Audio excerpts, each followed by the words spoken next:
اگر کوئی مکتب خلفاء والا شراب پیے نا شاید اس کی سزا کم ہو، لیکن اگر کوئی مکتب علی والا شراب پیے نا اس کی سزا زیادہ ہے۔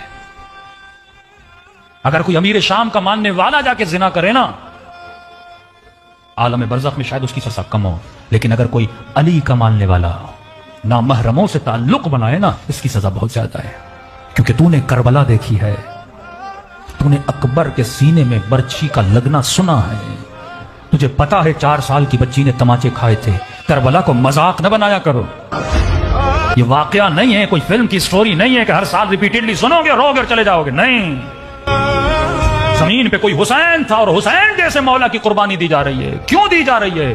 مولا کا ہدف تھا، مقصد تھا۔ مقصد کیا تھا؟ اشہد انک قد اقمت الصلاۃ واتیت الزکاۃ وامرت بالمعروف ونہیت عن المنکر۔ مقصد یہ تھا نماز قائم ہو، زکوٰۃ ادا ہو، امر بالمعروف نہیں عن المنکر۔ خرجت لاصلاح امت جدی، میں نکلا تاکہ میرے جد کی امت کی اصلاح ہو جائے۔